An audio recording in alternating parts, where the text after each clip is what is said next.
All right. So please continue eating and welcome.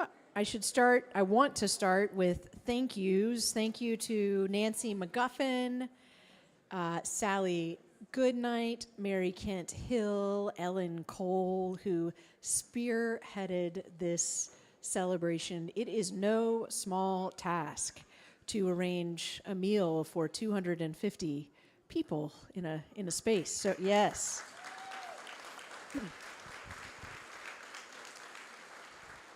So thank you for offering hospitality. That is a way in which we show love. And thank you to the Daughters of the King, the Reverend Dr. Pauline Murray chapter of the Daughters of the King, who provided us our desserts. And if you look, you'll see a 100 stamped in some of those delicious cookies.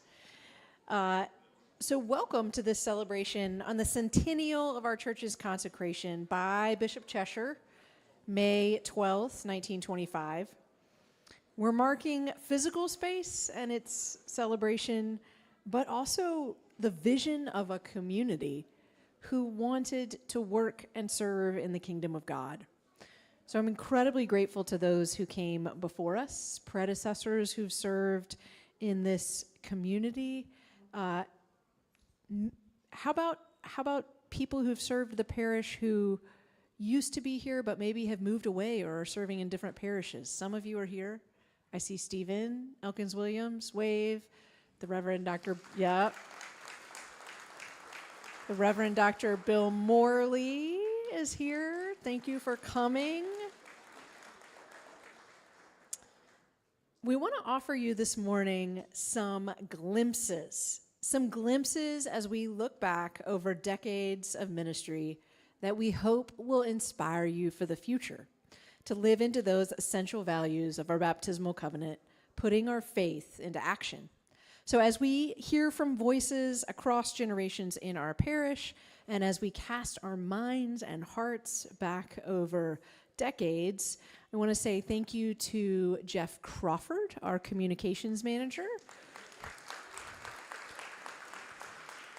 who conceived of the arc of this narrative, put it together, dug around in Wilson Library and our parish archives, and to Michael Hardy, who is our new parish archivist.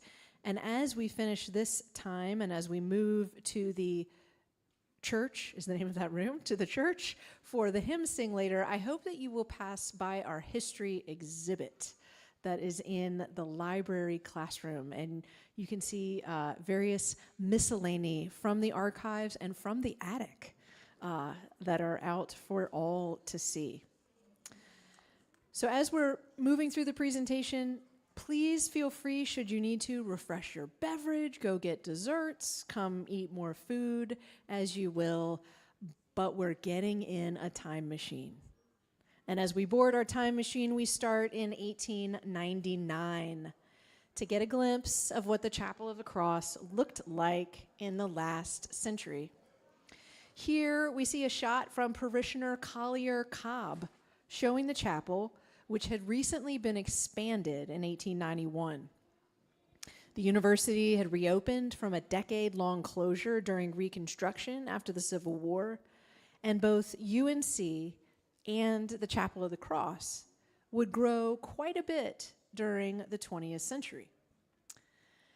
In 1905, the university had 680 students enrolled.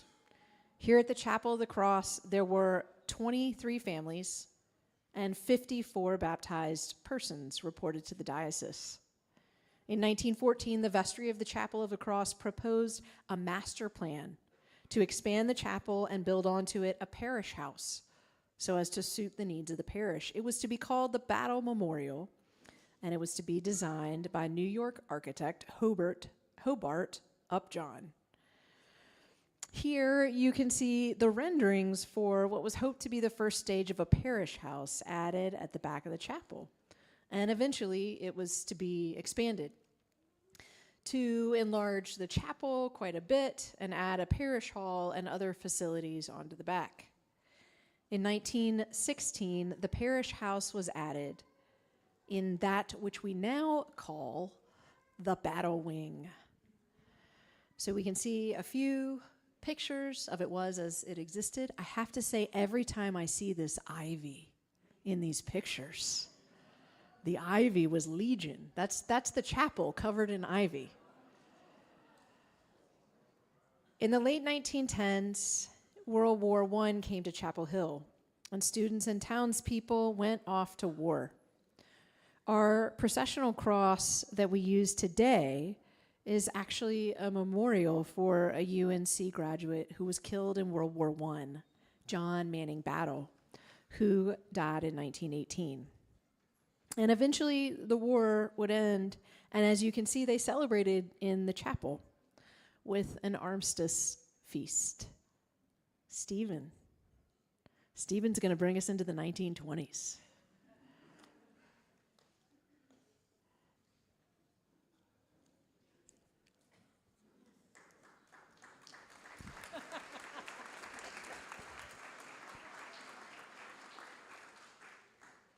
Do you want to use yours or mine?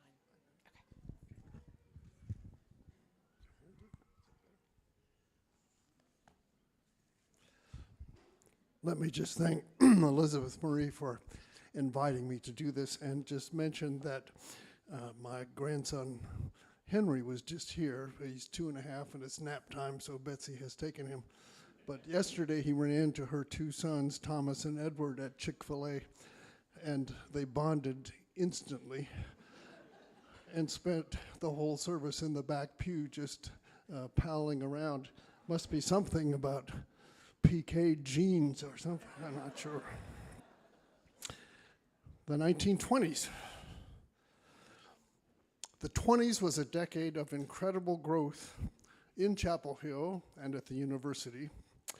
In 1922, the Association of American Universities admitted UNC as its 25th member and the first in the South.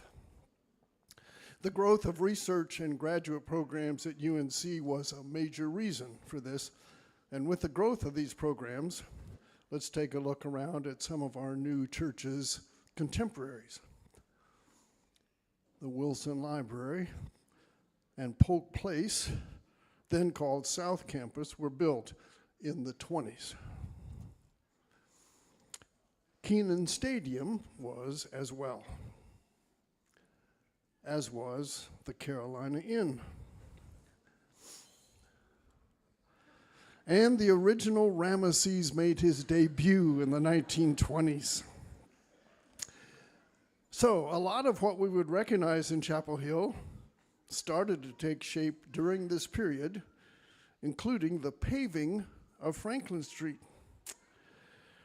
Back at the Chapel of the Cross, a gift by William A. Irwin in 1922 allowed for the construction of an entirely new church building at the Chapel of the Cross, which would be connected to the existing structure via an expansion to the parish house. The Chapel of the Cross joined a church building boom in the 1920s, as all the downtown churches would build buildings during this decade. Designs were drawn and construction began in 1923. In 1924, the cornerstone was laid. And in 1925, it was time to move in. At the time of the consecration of the church, which was on May 12, 1925, UNC had grown to 2,734 students, so over 4 times its size at the turn of the century. Tuition in-state was $141. 9% of the students were female, as you can see from this 1920s graduation. The Chapel of the Cross growth kept in lockstep with the university, with 224 baptized persons reported at the time of the consecration. During 1925, the Scopes monkey trial would take place, which brought to the forefront the issue of teaching evolution in schools that would rage for some time. Parishioners and clergy at the Chapel of the Cross would stand for freedom of education in schools. A.H. Patterson, former senior warden, was an advocate through his work at UNC, as was our rector, Alfred Lawrence, who made this resolution during the 1926 Diocesan Convention. Resolved that this convention, believing that the cause of Christianity can be upheld and furthered only by following the example and precepts of Jesus Christ, and that true faith can grow only in an atmosphere of freedom, puts itself on record as deploring and opposing all efforts to limit freedom of thought, freedom of teaching and discussion, and freedom of research to ascertain the truth in any branch of knowledge. That's our heritage.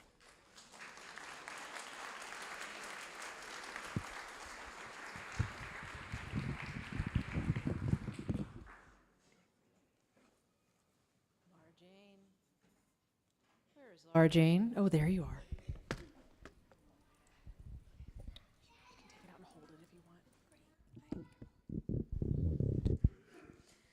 Okay.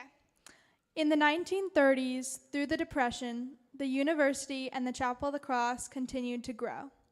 In 1931, the first priest assigned to the specifically university ministry, the Reverend Thomas Wright, would be brought in and serve 2 years. By 1935, UNC enrollment had still grown to 3,052, and the Chapel of the Cross had kept pace with 300 baptized persons accounted for that year. While Chapel Hill thrived in some ways with WPA projects building the town hall, high school, and post office, investment money dried up. Less money was coming into endowment funds at the Chapel of the Cross, salaries were cut at the parish and the university, and debt accrued from the 1925 Parish House Edition, which we celebrated the 100th year today.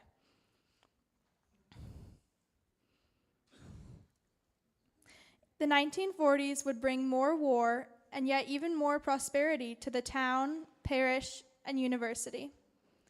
World War II would dominate the decade, but again we would see increased activity in town and here at Chapel of the Cross.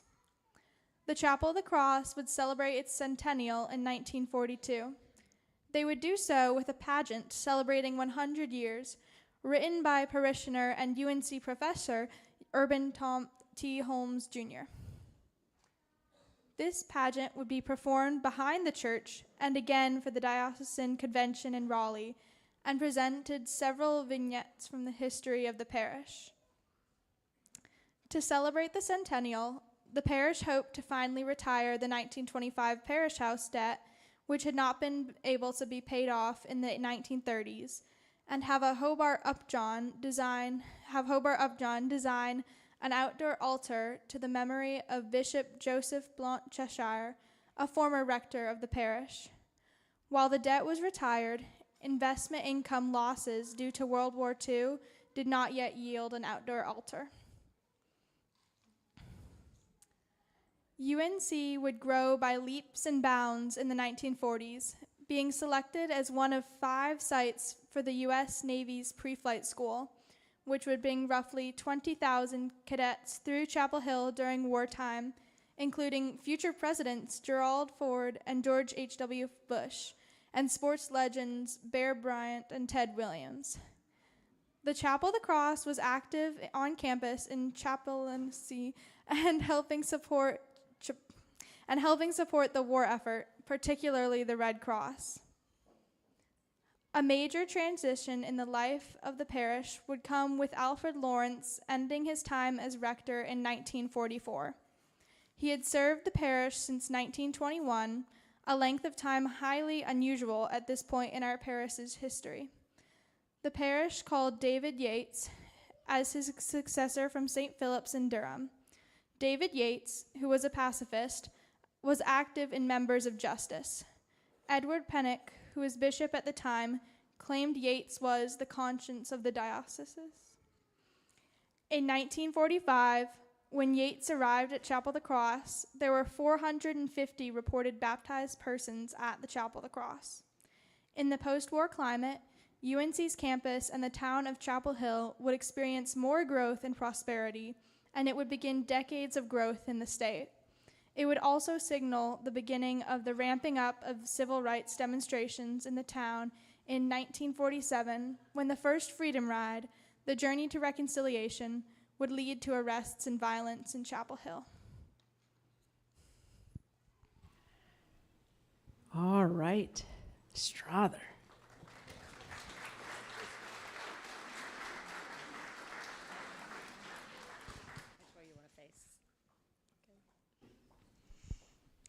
The 1950s would bring more progress to Chapel Hill. In 1951, the first black graduate students were admitted into UNC. They were named Floyd McKissick,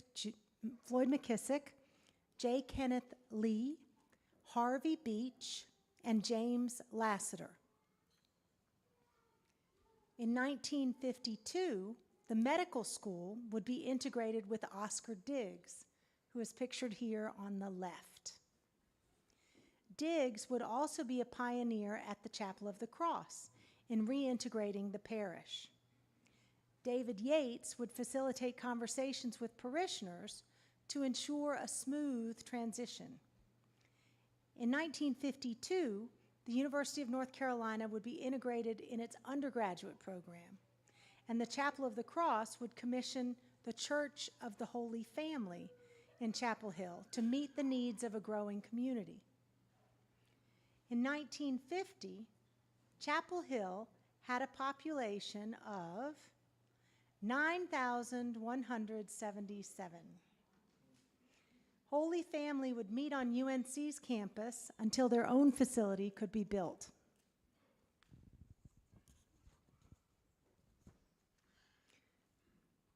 So in 1953, Reverend Yates and a retired Episcopal priest who called the Chapel of the Cross home, Clarence Parker, would help with the opening of Holy Family. In 1955, work would begin to imagine and raise money for an expansion to the parish house. You see the Yates wing. And in 1958, it would open. Anybody recognize a parishioner in that photo? In 1959, David Yates would leave the parish to serve as rector of Sewanee Memorial Parish. If you did not, oh, is this? Okay, and that's the next. Can we go back to that other slide or no? In the dedication picture, Sid Alexander. Point out Sid Alexander. He's one of the boys. Alexander is one of the three little boys in the lower left-hand corner of the picture. You want Carter to wheel you back? Carter, will you come wheel Strother back? And here we go into the 1960s. The 1960s would be a transitional decade everywhere. Here, it would start with a new rector, Thomas Thrasher, who would arrive in 1960 and serve throughout the decade. Thrasher came from Montgomery, Alabama, and was looked at to serve during the time of the civil rights upheaval, with Chapel Hill at the forefront of sit-ins and protests for integration. Most of the opposition to segregation came from within the church. Figures like Clarence Parker, who we mentioned earlier, was heavily involved with sit-ins and protests around town. Parishioners like George Esser were prolific in voicing support for integration. Yet the parish, which hosted the 1964 Diocesan Convention, experienced disagreement as to whether it would recommend segregated establishments in town for visitors. In 1965, the government of North Carolina passed a speaker ban law, which limited free speech on state university campuses in reaction to fears of communism. Students would gather at the Rock Wall to hear speakers on Franklin Street, but they would also gather at the Chapel of the Cross to hear speakers that were not allowed on campus. In 1965, the University of North Carolina had 12,419 students enrolled, and the Chapel of the Cross reported 776 total baptized persons. Next door at the Moorhead Planetarium, Mercury, Gemini, and Apollo astronauts trained for missions into space while protests of Vietnam began on campus. The 60s also brought the ABC sale, along with the fashion shows. As the decade drew to a close, Thrasher would near the end of his term, and the search would begin in the next decade for a new rector. Kim?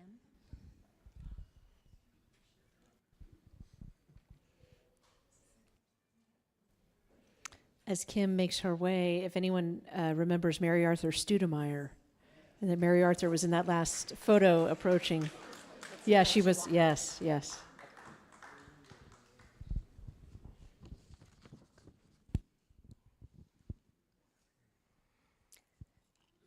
In 1971, the Chapel of the Cross would call Peter James Lee as rector of the parish, and the Chapel of the Cross would see a growth in vitality as an intergenerational fellowship. Our Sunday school rooms were empty and unused during the week. There was a shortage of childcare option in our town. So in the winter of 1971, Christy Lee and I started the weekday child care center at the Chapel of the Cross. There were 5 children enrolled when we began.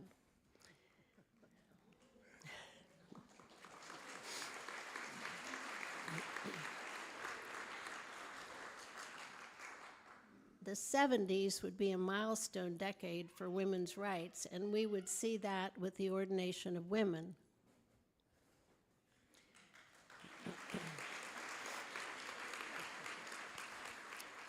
And Peter Lee invited Paul I. Murray to celebrate the Eucharist and later preach in the church in 1977.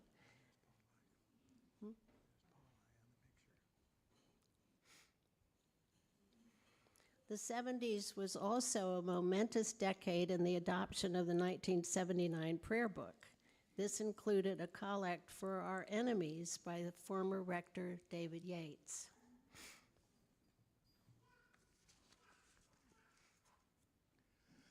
Towards the end of these... This is Rob on a ladder, okay?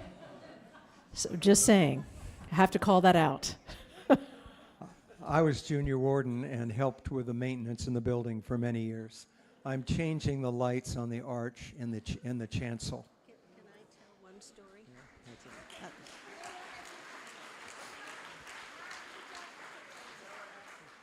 There's one anecdote that I don't think anybody but me knows about, and that is Rob was under the building one night exploring what was wrong under the building, and I was terrified that something would happen to him and nobody would ever know. So I went down there and stayed with him. That's what you did when you were junior warden back then. Toward the end of the 70s, a large capital campaign took place to restore the facilities of the Chapel of the Cross, primarily the church and chapel. This would represent the first major overhaul the church would have since its 1925 consecration. We did several models of what would be done, and they're available for you to see in the room where the other information is located. Several options were considered for the interior chancel and nave, and after some debate, the decision was made to extend the chancel and move the altar away from the back wall so priests could celebrate communion facing the congregation. Our original E.M. Skinner pipe organ, which was shown in a previous picture, had limited tonal capability and was suffering major mechanical failures.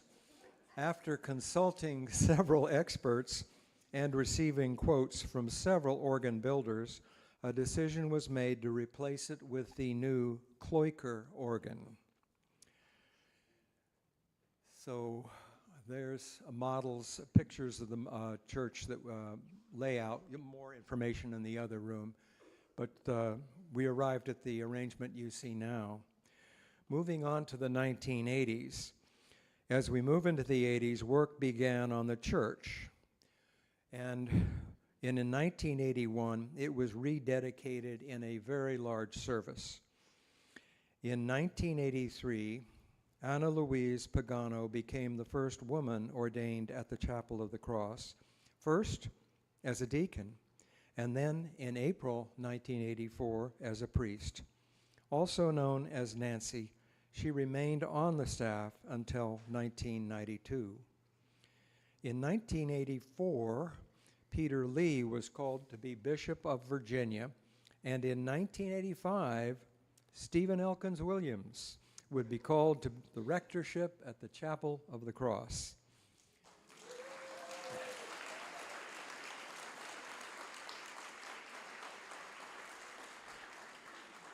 Kim was on the search committee. I was chair of the search committee.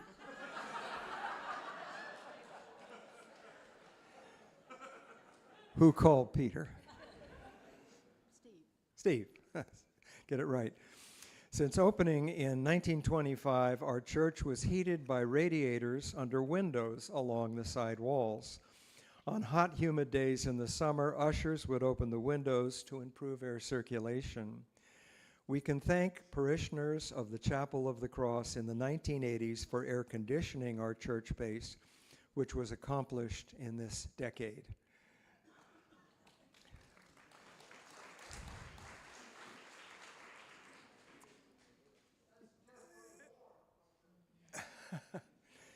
In the 1980s, the Chapel of the Cross would be instrumental in helping start Habitat for Humanity in Orange County.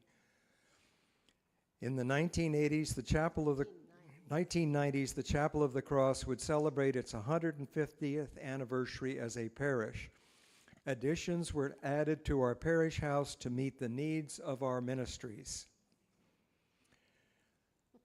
After 50 years, this is an interesting story. The original pine flooring in the church was worn beyond repair. As plans were undertaken to replace the wooden surface, an inspection revealed extensive hidden subfloor surface damage from termites and decay. The entire floor and supporting wooden beams were removed and replaced with steel supports and a concrete slab, finished with a slate surface. The building was also made more accessible for those with disabilities at this time. In 1996, an embezzlement by a former parish bookkeeper was discovered.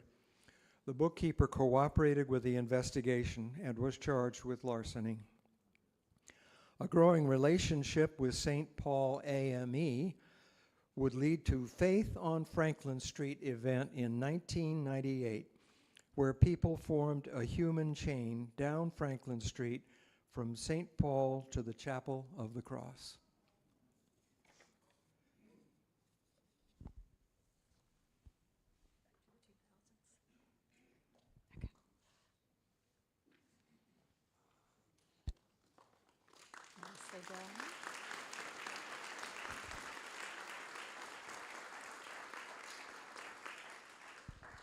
All right, now we're up to the 2000s. In the 2000s, the sister parish agreement with St. Paul AME Church was honored by Coventry Cathedral as a Cross of Nails Reconciliation Center. In 2000, the Johnson Intern Program would begin as a service program for young adults and be spun off into the Johnson Service Corps, its own 501c3 later that decade. Much like the 1950s, in this decade, the Chapel of the Cross decided to help start a new mission church and have a large building project. This started at the beginning of the decade as planning for the parish house began in earnest, and the Church of the Advocate is founded.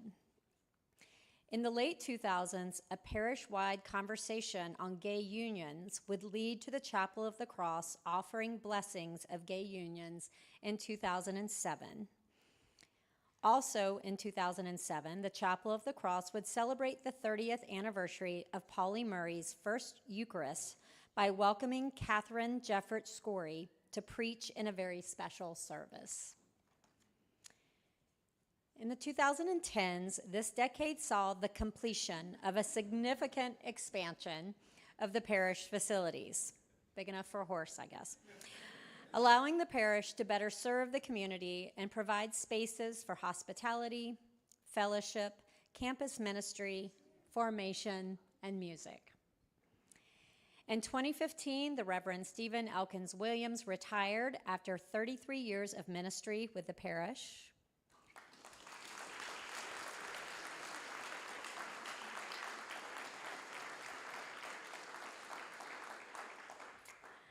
This decade also saw many staffing transitions, such as the retirement of organist choirmaster Van Quinn after nearly 5 decades of ministry.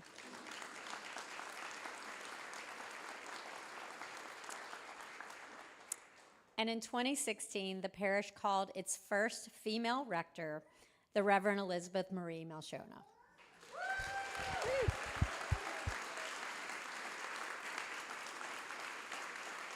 Laura Jane.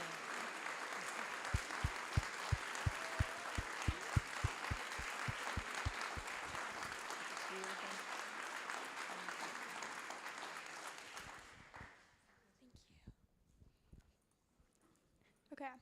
In the 2020s, the parish saw the course through the COVID pandemic, adapting with creative strategies such as moving worship to live stream platforms and outdoor services on the lawn. The congregation took the opportunity during COVID closures to clean, replaster, and repaint the interior of the church's nave, first such undertaking in 4 decades. The 2020s saw the completion of 2 different successful capital campaigns, one to retire the multi-million-dollar debt on the 2014 parish house, and a second to commission a new pipe organ purpose-built for the space by Casavant Ferris.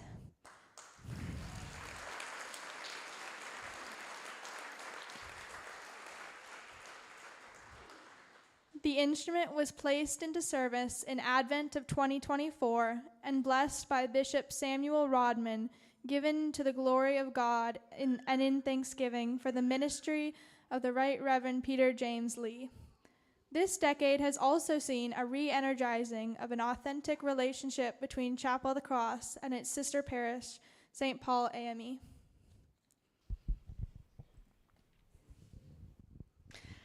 As we look back at our historical context in 1925, we can see factual markers of tremendous growth and change. The universities moved from having 9% female enrollment to 60% female enrollment. Our communicant numbers have swelled from 224 to somewhere around 1,900. We have deep values of discipleship, following Jesus, engagements with the students and the university, attentiveness to beauty in the liturgy, and faith lived in the world. And these values hold true and sustain us. As we care for one another, care for sacred space, nurture community, we can only ask, what does God have in store for our parish in the coming century? Thank you all. And you can get a cookie. You may not take a cookie into the history exhibit, but you may enjoy your cookie before you go into the history exhibit. So please enjoy some dessert. Peruse the history exhibit, which will be up during the week. That is found in the library classroom, so the room behind the library. And make your way to the church where Lindsay Porter is going to officiate at a hymn sing-along. Woo!